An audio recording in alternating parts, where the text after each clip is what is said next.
bilang tidak ada alasan lain kecuali dakwah terus dilanjutkan.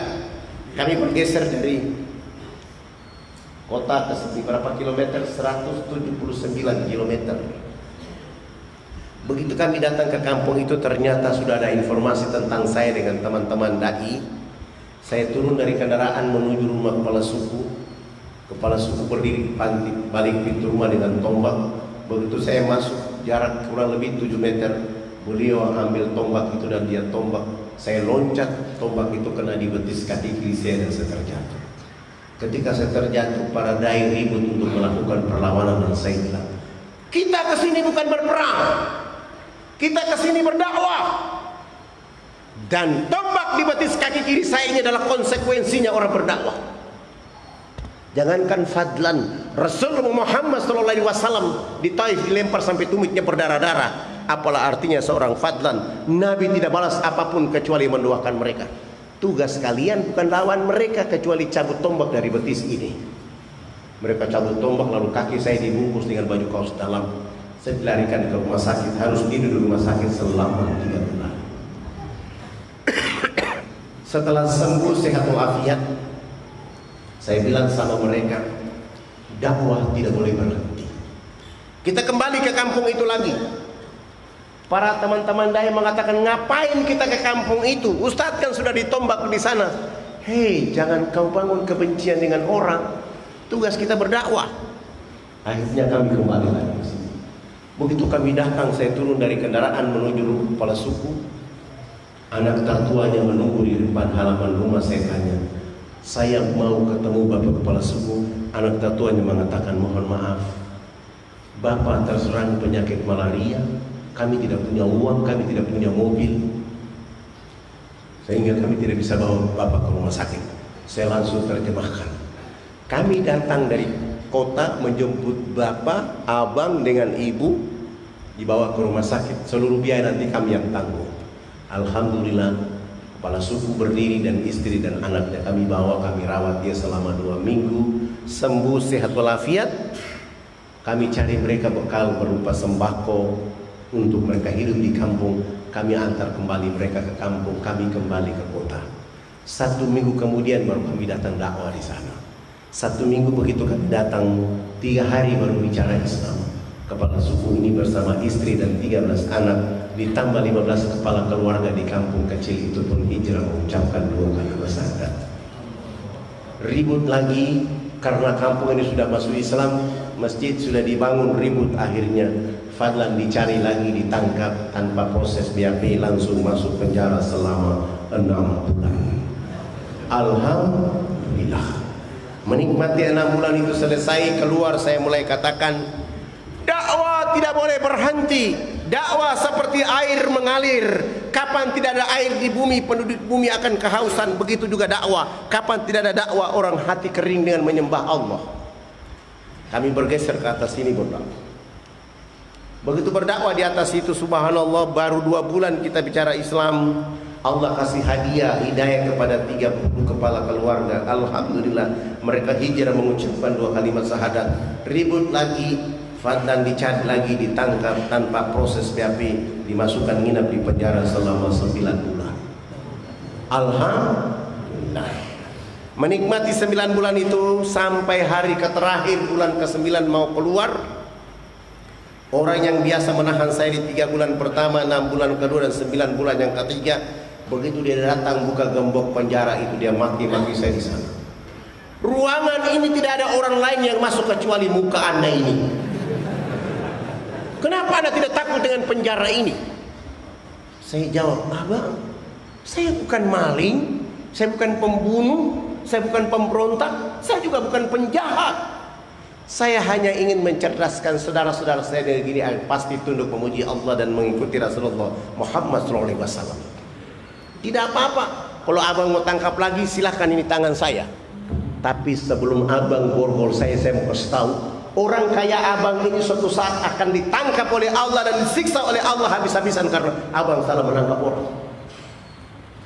Rupanya bahasa saya ini membuat dia ketakutan dan dia bilang, jangan kasih takut-takut saya.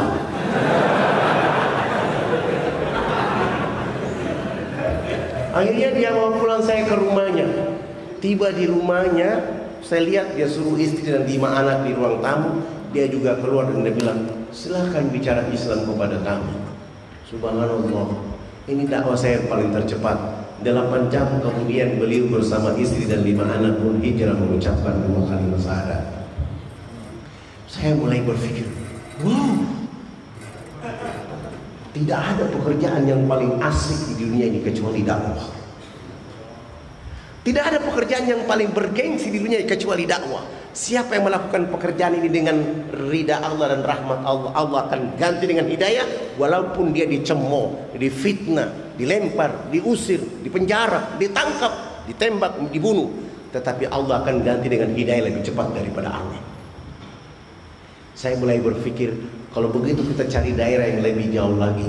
Kami mulai melirik Jayapura dan tengah hutan ini, tapi tidak punya uang. Mau dan tidak mau, kami harus jalan kaki dari kota ke sini. Berapa lama sampai? Jalan kaki 3 bulan baru sampai. Akhirnya kami jalan seperti begini, bawa apa adanya, jalan. Kami sudah jalan di perjalanan 1 bulan. Teman-teman saya kaki kiri dan kanannya, betisnya sudah bengkak. Mereka bilang, kalau kita memaksa diri untuk terus jalan, kita belum sampai ke lokasi berdakwah, kita sudah diancam oleh orang. Akhirnya kami balik lagi 2 bulan tidak ada dakwah. Bagaimana caranya bisa sampai ke sini? Saya menghadap kepala desa, nama kami semua saya ganti, bikin KTP palsu. Yang nama Zainuddin saya ganti dengan nama Markus. Yang nama Hasanuddin saya ganti dengan nama Paulus. Yang nama Zainal Abidin saya ganti dengan nama Abraham. Yang nama Fadlan saya ganti dengan nama Leo. Dengan cara itu baru kami bisa menumpang pesawat orang asing itu dan terbang. Besok mau terbang, sore hari sudah siapkan modal dakwah, sabun mandi 7 karton, sampo 7 karton, pakaian layak pakai 7 karung, odol sikat gigi 7 karton, dan besok terbang. 45 menit kemudian kami tiba ke lokasi ini. Kami turun disambut oleh warga masyarakat di sana, tapi mereka dalam keadaan tertinggal terbelakang. Mereka seperti ini, mohon maaf, ini bukan porno.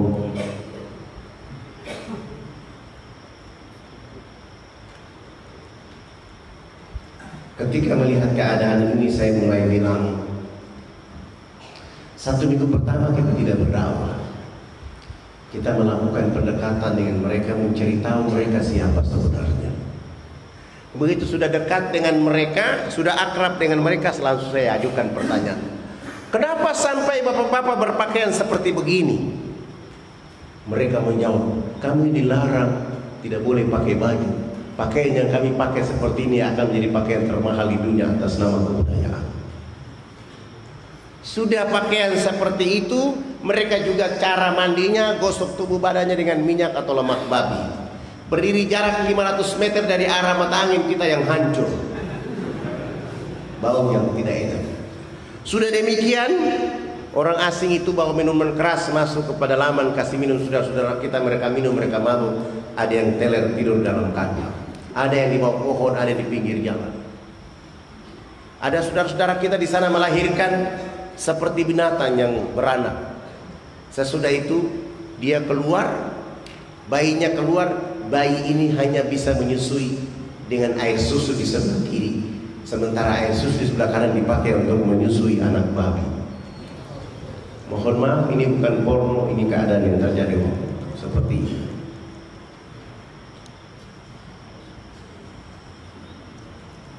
Saya mulai bilang, tidak ada agama lain yang bisa merubah ini kecuali agama Islam. Dan tidak ada cara lain kecuali dengan dakwah agama Islam dengan baik dan benar. A'udzubillahi minasyaitonirrajim. Bismillahirrahmanirrahim.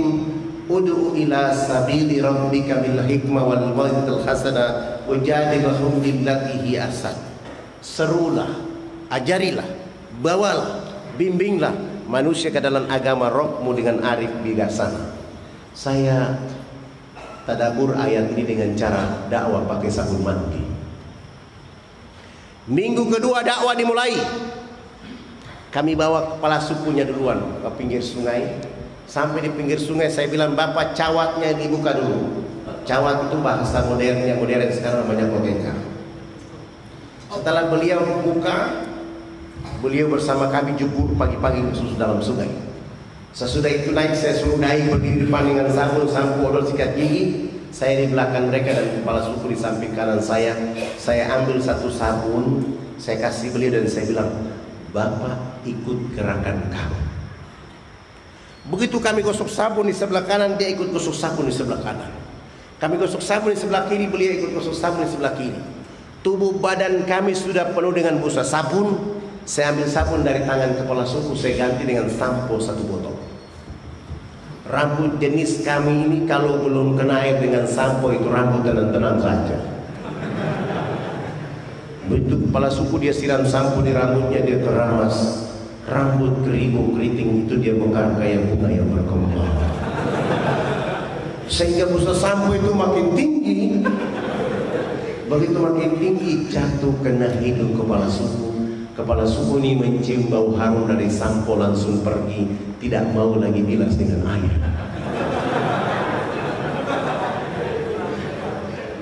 Begitu dia jalan, para dai mengatakan, Bapak kepala suku harus disiram dengan air. Kepala suku menjawab, tidak anak, ini wangi. Alhamdulillah kepala suku ini 6 hari berturut-turut mandi, tidak pernah bilas dengan air.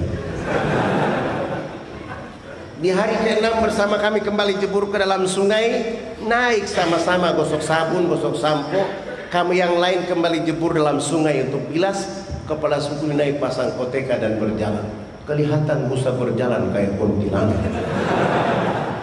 Kena matahari busa sampo itu kering, busa sabun itu kering. Kepala suku langsung pergi ke kebun bekerja seperti biasa seorang petani. Jam 2 siang dia pulang dari kebun. Perjalanan pulang dari kebun, Allah turunkan rahmat berupa hujan kena di tubuh badannya. Busa sampo dan sabun yang tadi kering muncul kembali. Beliau gosok-gosok sampai hilang itu busa sampo dan sabun. Allah ganti dengan kesegaran jasmani. Kepala suku ini tiba di rumah, tidur dari jam 3 sore sampai jam 9 pagi hari berikutnya. Pagi-pagi kami datang ke rumahnya, beliau bangun tidur langsung beliau mengatakan, Anak, mandi yang benar itu yang anak ajarkan. Bapak kemarin dimandikan oleh Sang Pencipta sehingga Bapak tidur menjadi enak. Selama ini Bapak belum pernah tidur enak seperti tadi malam. Bagaimana kalau pagi ini kita pergi sungai lagi mandi? Alhamdulillah, beliau dengan semangat ikut kami ke sungai mandi, resmi bilas, naik. Beliau tidur dari jam 10 pagi sampai jam 3 sore hari itu. Begitu dia bangun tidur, di sana mulai ada kecerdasan, di sana mulai ada pencerahan. Dia bangun dan kampanye kepada warga adat beliau. Besok pagi yang berkumpul di lapangan dekat sungai sebanyak 3.712 orang. Laki, perempuan, tua, muda, besar, kecil berkumpul untuk belajar mandi menggunakan sabun mandi yang kami bawa. Kami ajarkan mereka dari jam 8 pagi sampai jam 12 siang, belum tuntas semuanya. Saya skorsing pelajaran mandi karena kami mau sholat dulu. Saya bilang sama kepala suku, yang sudah mandi jangan pulang, yang belum mandi juga jangan pulang. Nanti kami selesai sholat duhur, kami akan melanjutkan pelajaran mandi. Kami 1 minggu sebelumnya sudah buat panggung di tengah lapangan itu menjadi musola kami. Wudhu selesai kami naik di atas panggung. Mereka yang sudah mandi maupun yang belum mandi, mereka duduk di bawah panggung. Begitu kami naik di atas panggung, salah satu dai dia komat dan saya takbir, Allahu Akbar. Teman-teman dai di belakang pun ikut takbir. Begitu kami takbir, yang sudah mandi maupun yang belum mandi yang duduk di bawah panggung, semuanya serentak berdiri, berputar keliling panggung sholat dengan berlawanan arah jam-jam. Mereka tawaf seakan-akan kami itu Ka'bah. Apa dilakukan oleh mereka? Ternyata berputar keliling panggung sholat dengan berlawanan arah jarum jam itu untuk mengamati dan memperhatikan gerakan-gerakan sholat duhur yang kami lakukan. Sholat duhur selesai, saya salam ke kanan, Assalamualaikum warahmatullahi. Salam ke kiri lagi, Assalamualaikum warahmatullahi. Kepala suku besar itu langsung loncat naik di atas panggung sholat dan langsung mengajukan beberapa pertanyaan. Anak, kenapa anak dengan teman-teman berdiri dan angkat tangan dan mulutnya bicara-bicara? Itu maksudnya apa? Saya bilang subhanallah, baru mandi cerdas begini. Saya mulai jawab pertanyaan kepala suku. Bapak kepala suku, mama-mama dan masyarakat, kami ini agama kami Islam. Dalam agama kami diperintahkan Tuhan Allah Sang Pencipta dalam satu hari 5 kali menghadapnya di saat dan waktu yang ditentukan. Tadi kami mengangkat tangan, itu artinya kami menyerahkan kami punya jiwa, kami punya raga, dan kami punya kehidupan kepada Tuhan Allah. Yang kami bicara-bicara itu adalah Allah Maha Besar, diri kami dan kehidupan ini kecil, sehingga tangan kiri kami malu menutup dada kami, tangan kanan kami pun malu menutup tangan kiri dan dada. Terserah Allah, mau menghukum kami terserah, mau memberi kami hadiah terserah. Begitu kepala suku mendengar penjelasan saya, langsung dia mengatakan, "Oh, ini agama yang benar. Menurut Bapak kami sudah Islam. Tapi kenapa sesudah itu anak dengan teman-teman bongkok badan? Apalagi artinya itu bongkok badan? Kenapa ruku?" Saya jawab, kami bongkok badan itu supaya bisa melihat di bumi ada tanah, ada batu, ada pasir, ada air, ada hewan, ada tumbuhan. Semua itu pemberian Allah kepada manusia, dinikmati, dilindungi karena masih ada manusia berikutnya. Oh, ini agama yang benar. Menurut Bapak kami sudah Islam. Tapi kenapa sesudah itu anak dengan teman-teman tunduk mencium papan ini? Apalagi artinya itu? Saya menjelaskan, kami tunduk mencium papan pertanda kami menangis atas dosa kejahatan yang kami lakukan di bumi. Kenapa kami lakukan itu? Sebentar kami mati nanti, kami punya kulit, daging, darah, tulang akan dilebur kembali menjadi tanah. Sebelum dilebur menjadi tanah, kami menyatukan telapak tangan, kepala, lutut dan kaki, menangis minta ampun kepada Dia Allah yang Maha Tinggi. Tapi kenapa sesudah itu anak dengan teman-teman lihat ke sebelah kanan mulutnya bicara-bicara, lihat ke sebelah kiri masih bicara-bicara? Saya jawab, kalau tadi kami mengangkat tangan dalam menyerahkan sepenuhnya jiwa, raga dan kehidupan kami kepada Tuhan Allah, kami bongkok badan untuk melihat apa yang diberikan oleh Allah. Sesudah itu selesai itu minta ampun. Selesai minta ampun, kami lihat ke sebelah kanan. Kalau di tempat ini belum ada orang yang tahu berpakaian, tugas kami mencari pakaian untuk menutup tubuh badannya. Ada yang belum tahu mandi, tugas kami hadar mengajarkan mereka bisa tahu mandi. Ada yang lapar, tugas kami mencari makan. Ada yang sakit, tugas kami mencari obat. Sesudah itu melihat ke sebelah kiri. Kalau di tempat ini belum ada orang yang mengenal Allah dan Rasulnya, kami datang ke sini untuk mengajarkan Allah dan Rasulnya kepada mereka. Begitu mendengar penjelasan saya, kepala suku langsung mengatakan, kalau begitu jangan kamu di atas panggung ini lagi. Kami 20 dai tadi disuruh turun bergabung dengan masyarakat di bawah. Mereka 6 kepala sukunya di atas panggung menggantikan kami. Bukan sholat tapi rapat adat membahas kehadiran kami di sana. Setelah 1,5 jam kemudian, kepala suku besar yang berdiri dan menyampaikan pengumuman. Hari ini kita senang karena anak-anak ini sudah datang mengajarkan agama yang benar. Dalam rapat kami sepakat kita di sini semua masuk ke dalam agama anak-anak ini. Begitu mendengar kalimat dari kepala suku kami 20 orang langsung sujud menangis kepada Allah. Malu karena tidak bawa apa-apa kecuali sabun, sampo, orus kaki, pakaian lem, pakai apa adanya. Lalu saya kuatkan hati saya dan saya bilang, ikuti kata-kata saya. Begitu mereka menyebut asyhadu alla, kami semua menangis di dalam suasana itu karena lihat orang syahadat dalam keadaan telanjang tapi tidak ada beban wajah di wajah mereka kecuali asyhadu alla ilaha illallah wa asyhadu anna Muhammad Rasulullah. Ya Allah, mereka dalam keadaan telanjang tertinggal, terbelakang. Dakwah tiba di negeri mereka, doa masuk ke dalam hati mereka. Hari ini mereka menyebut namamu, menyebut nama Rasulullah Muhammad SAW. Jaga negeri ini dengan dakwah, pelihara negeri ini dengan dakwah, dan lindungi negeri ini dengan agamamu, dengan kekuatan pertolonganmu. Alhamdulillah, 3.712 orang tak beban kecuali syahadat dengan mudah di hadapan Allah, di buminya Allah Subhanahu wa taala. Setelah mereka syahadat, proyek berikut yang kami lakukan untuk mereka adalah mengganti nama-nama mereka. Yang nama Markus kami ganti nama dengan nama Ahmad Baikuni. Yang nama Paulus kami ganti nama dengan Zainal Abidin. Yang nama Paulus kami ganti nama dengan nama Tajudin. Yang nama Wilhelmus kami ganti nama dengan nama Hasanuddin. Dan itu nama-nama yang paling keren di saat orang hijrah mengucapkan dua kalimat syahadat. Sangat lucu kalau dia syahadat, rambutnya keriting, badannya hitam kering, dipanggil Suroso. Masa Suroso keriting?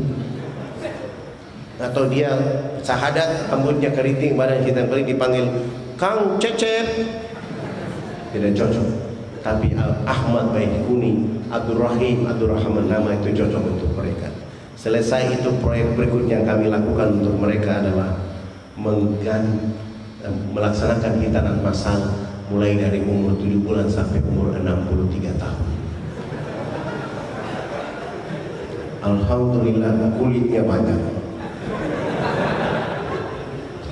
Kami dibantu oleh ayahanda Dr. Kolonel Mulia Tarmizi dari Angkatan Laut. Hitan mereka semua selesai. Beliau mengatakan, harus kita kasih tahu Pak Harto biar pembangunan di sini dipercepat. Subhanallah. Beliau bikin surat tanda tangan fax ke Jakarta. Pak Harto balas bahwa silakan bawa kepala-kepala suku itu menghadap saya. Subhanallah. Kepala-kepala suku dan tua-tua adat ini sudah pakai celana panjang, sudah pakai kemeja, bahkan sudah pakai jas, tetapi belum bisa pakai sepatu karena ukuran kakinya rata-rata nomor 47. Jenis sepatu itu tidak ada di sana. Terpaksa kami menggunakan sandal jepit terbang ke Makassar. Tiba di Makassar, kami terbang lagi ke Jakarta.